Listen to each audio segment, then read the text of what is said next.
All right. Looks like we're live. Oh, wow. Okay. This should be interesting. Let's see who comes in. I'm going to wait for a few minutes and just see what happens. Anybody? Anybody? Anybody? Okay. All right. So I guess it looks like I'm going to be talking to myself. Let me get this adjusted and we'll start this thing. So I wanted to record this today so that I could explain a little bit more about what a 2-1 rate buy down looks like, especially to first-time home buyers. I'm sitting here on an open house that nobody's coming through the door, so I got time, and I'm really here just to answer questions as well. But since I think this might be recorded and then played back later, I guess I'll go ahead and put the explainer out there while I'm at it. Now, this home I'm sitting on right now today is priced at $498,900 or so, somewhere around there, $498,500 maybe.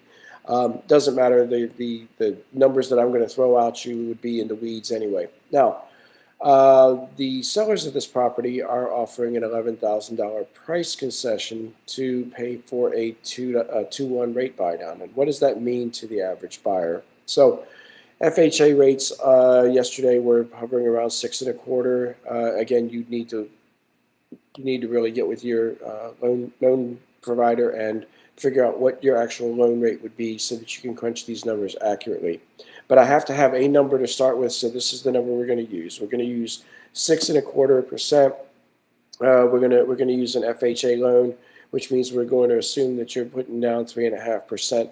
You could be putting down a little bit more. You could be putting down a little bit less. So some loan providers, my loan provider's got 1% down loans out there. So it really just kind of depends. But here's the deal.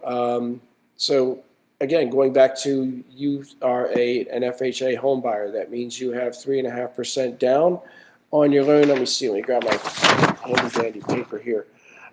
So you would be looking at borrowing about $481,000 according to my sheet here, and then you would be looking at a first-year payment at 4.25%. You're saying, well, wait a second, I thought you just said that rates were 6.25. Yes, that's correct. In the first year, a 2-1 buy down gets you 2% off of whatever the prevailing rate is. So that means that your mortgage rate in that first year would actually be a 4.5% instead of 6.5, or I'm sorry, 4.25% instead of 6.25%. And that means that your first year payment, instead of being $2,925 a month, comes out to $2,345 a month. Now, I don't know about you, but if I was a first-time home buyer and I could save $500 a month on my first month's home payment for the first year, while rates do whatever they're going to do, and gosh knows we're seeing all kinds of weird stuff in the markets lately. I would, it would certainly make me take a second look at maybe a home I've had my eye on. A lot of people feel like they're priced out of the market right now. I get that. I can say that if rates fall down any further, then people are probably going to still feel like they're priced out of the market, and that sucks, and that's just the way it is. I'm not here to argue on the virtues of capitalism or whether it works, whether it doesn't work, whether the market's broken, whether it's not. Doesn't matter. Honestly, it doesn't matter. It is what it is, so we're just dealing in reality here. And the reality is that things are expensive, but they're not going to get any cheaper.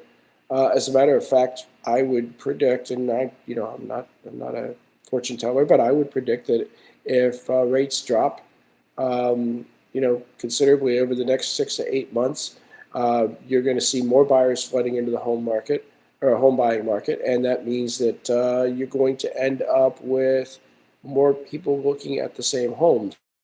Now, we saw what happened in 2021, I guess, with all of that. Heck, I was part of that market. I got fortunate. We were able to buy a home that is now worth several $100,000 more than we paid for it in a few short years.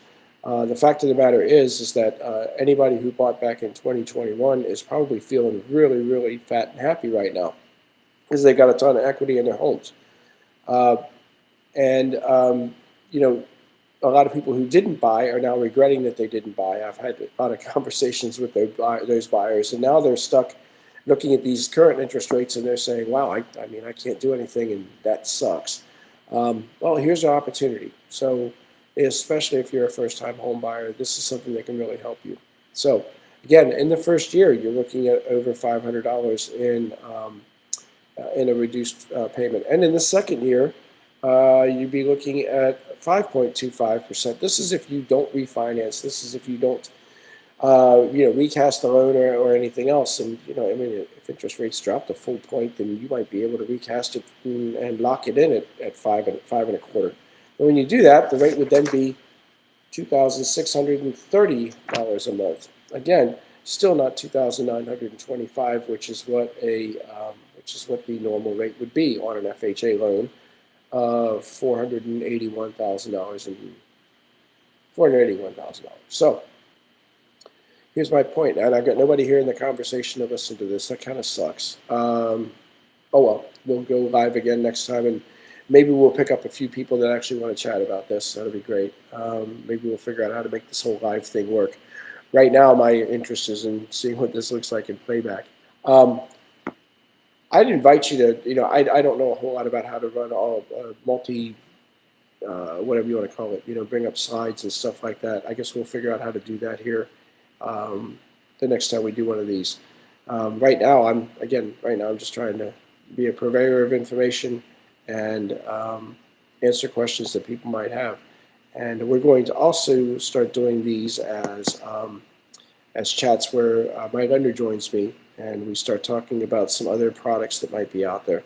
One thing I want to add real quickly, if you are a first-time home buyer, and I've had this conversation with several of them. They are like, well, yeah, and I'll talk to them. I'll say, so you got a lender? Oh, yeah. Well, I mean, I'm working with my credit union. I'm working with my bank. I mean, after all, I mean, they're the ones that's where I keep my money, and they're really good to me, and they really help me out. They help me out with a car loan and stuff like that.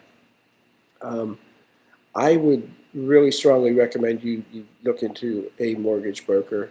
I've got several that I work with that are excellent.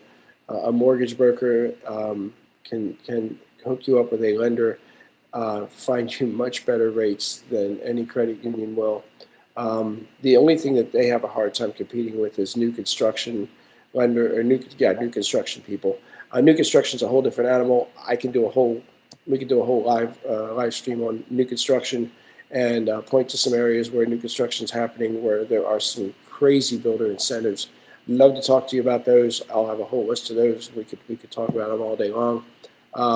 And then I could also talk to you about the virtues of why you want to take a real estate agent with you to a new construction site versus just going there alone and talking to the builder. I mean, the builder will tell you, yeah, you're better. You don't need a real estate agent because you're just dealing with us and we're the good guys. Yeah, well, they're there to sell houses. I'm here to help people find those houses, but my protection is my clients and not necessarily the guy that's building the house. All right, this has been fun. 8 minutes and 40 seconds. Gosh, I don't know how the regular live streamers do it every day. It's crazy. But maybe somebody will pick up on the stream. If you do, hit me up in the comments. I'm going to see if there's some way to get my phone number tagged in below here. And then, you can reach out to me at my website, orlandonest.com. That always works as well because that's kind of where I hang out and I collect information on people. And then I get back to them and they become my customers, my clients. All right. So have a wonderful weekend. Ask me questions.